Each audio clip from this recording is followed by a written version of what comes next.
Hello everyone, welcome to NEET guide official. Guys, आज की इस वीडियो में हम बात करेंगे कि किसी भी कॉम्पिटिटिव एग्ज़ाम को क्रैक करने का स्मार्ट तरीका क्या होता है।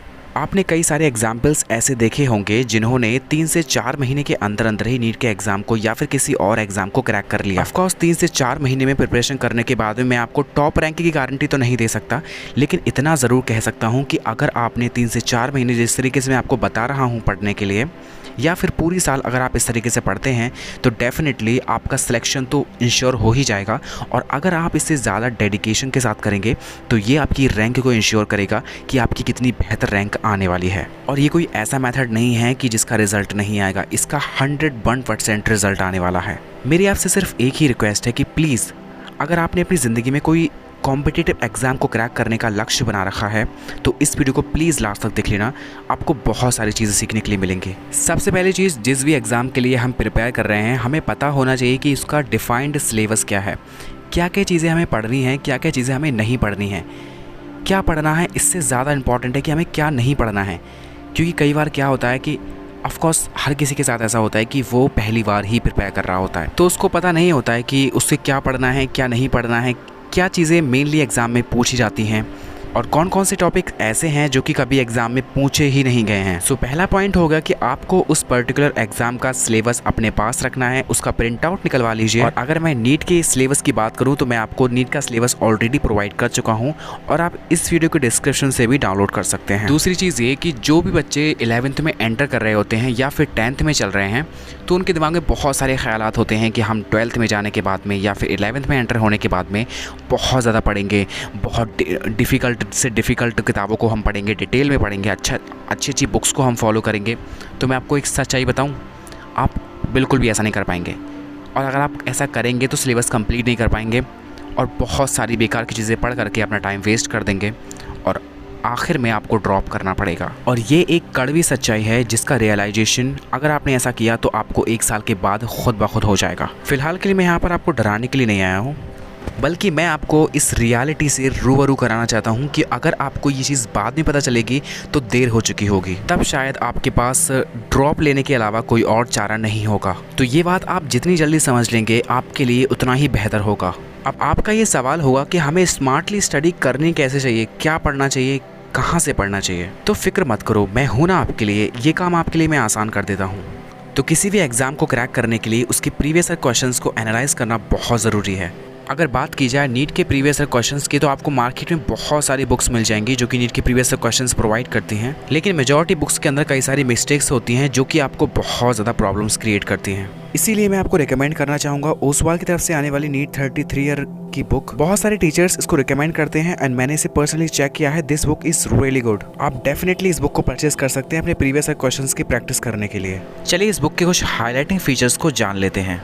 इस बुक के अंदर आपको नीट के प्रीवियस 33 ईयर के chapter wise and topic wise questions provided हैं विद सॉल्यूशन। साथ ही इसमें आपको नीट 2020 का सॉल्व पेपर भी दिया गया है। हर चैप्टर के स्टार्टिंग में आपको माइंड मैप्स दिए गए हैं, आपके कंप्लीट चैप्टर के रिवीजन के लिए, क्विक रिवीजन के लिए बहुत ज़्यादा हेल्पफुल है। साथ ही हर चैप्टर का आपको concept based study material provide किया गया है रिवीजन नोट्स की फॉर्म में। हर चैप्टर के लास्ट में आपको कुछ QR कोड दिए गए हैं, उनको स्कैन करने के बाद में आप अपने फ़ोन या फिर टैबलेट से क्विक रिवीजन कर पाएंगे। साथ ही आपको एनालिटिकल रिपोर्ट्स प्रोवाइड की गई है हर सब्जेक्ट में यूनिट वाइज क्वेश्चंस के डिस्ट्रीब्यूशन को समझने के लिए।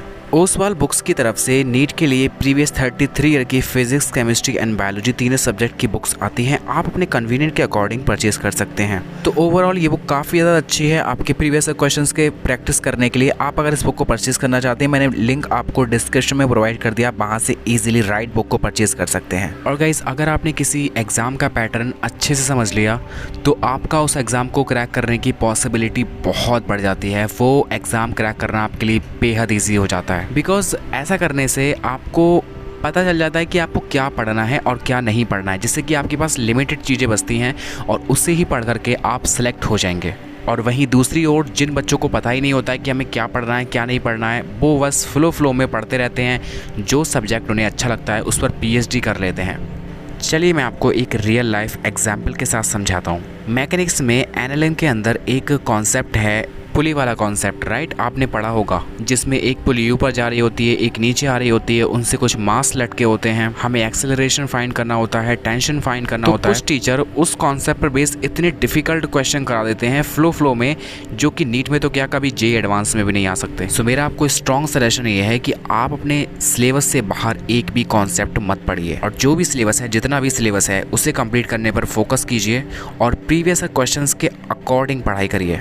चलिए अब मैं आपको बताता हूँ कि आपको प्रीवियस क्वेश्चंस को एनालाइज कैसे करना है, कैसे आपको पता चलेगा कौन सा टॉपिक इंपॉर्टेंट है, कौन सा टॉपिक इंपॉर्टेंट नहीं है। तो उसे एनालाइज करने का एक मेथड है। देखिए, ऐसा तो हो नहीं सकता कि आपने अगर कोई चैप्टर पढ़ा नहीं है और आप उसे प्रीवियस क्वेश्चंस के थ्रू एनालाइज करने बैठ जाएं, तो ऐसा आप कर ही नहीं पाएंगे। तो ऑब्वियसली पहले आपको एक चैप्टर अच्छे से कंप्लीट करना पड़ेगा अपने टीचर के थ्रू, या फिर आप चाहे जहां से भी अपना सिलेबस कंप्लीट कर रहे हैं, आप पहले एक चैप्टर को अच्छे से कंप्लीट करिए और कंप्लीट करने के बाद में आप उस चैप्टर के प्रीवियस क्वेश्चन लगा लीजिए। और आप जब प्रीवियस क्वेश्चन एक चैप्टर के कंप्लीट लगा लेंगे, तो उसके बाद आपको पता चलेगा कि एक चैप्टर के अंदर से कुछ ही कॉन्सेप्ट ऐसे हैं जहां से रिपीटेडली क्वेश्चंस आ रहे हैं। बस आपको यही पता करना होता है कि हमें क्या पढ़ना है, और ये आपको सिर्फ प्रीवियस क्वेश्चंस ही बता सकते हैं। एक बार जब आपको पता चल जाता है कि इस चैप्टर में से हमें ये चीज़ पढ़नी है और ये चीज़ नहीं पढ़नी है, तो उसके बाद किसी भी एग्ज़ाम को क्रैक करना आपके लिए बेहद आसान हो जाता है। और एक अगर मैं सच्चाई आपको बताऊं, जो बच्चे कहते हैं कि ये कॉम्पिटिटिव एग्ज़ाम दुनिया का टफेस्ट एग्ज़ाम है या फिर इंडिया का टफेस्ट एग्ज़ाम है, तो मैं आपको बता दूं कि कोई भी कॉम्पिटिटिव एग्ज़ाम टफेस्ट नहीं हो सकता। बिकॉज अगर आपको अप्रोच पता है कि आपको एग्ज़ाम को किस तरह से प्रिपेयर करना है, तो आपके लिए कोई भी एग्ज़ाम मुश्किल नहीं है। लेकिन गाइज, अगर आप प्रीवियस क्वेश्चंस के थ्रू ही सिर्फ पढ़ेंगे, सिर्फ वही टॉपिक्स पढ़ेंगे जो प्रीवियसली आ चुके हैं, उसके अलावा अगर आप कुछ भी नहीं पढ़ेंगे, तो आपका सिलेक्शन तो इंश्योर है, ये तो बात पक्का है। लेकिन इस चीज़ की गारंटी नहीं है कि आपकी टॉप रैंक आएगी। और अगर आपको टॉप रैंक के लिए पढ़ना है, तो आपको सब कुछ पढ़ना पड़ेगा जितने भी टॉपिक आपके टीचर पढ़ाते हैं। बिकॉज जो बच्चे कह रहे होते हैं कि ये एग्ज़ाम टफ़ है, तो वो टॉपर बनने के लिए पढ़ रहे होते हैं, वो सारी चीज़ें पढ़ रहे होते हैं जो कि उन्हें नहीं पढ़नी चाहिए। सो फाइनली आप कंफ्यूज हो गए होंगे कि हमें किस तरह से पढ़ना है। क्या हमें, अगर हम एनालाइज करके ही पढ़ेंगे तो हमारी रैंक अच्छी नहीं आएगी, या फिर हम अगर सब कुछ पढ़ेंगे तो हमारा सिलेक्शन होने के चांसेस कम हैं। तो उसका उपाय भी है मेरे पास। आपको प्रीवियस क्वेश्चंस के थ्रू ये पता करना है कि कौन कौन से टॉपिक्स इंपॉर्टेंट हैं। पहले आपको इंपॉर्टेंट टॉपिक्स को कंप्लीट करना है।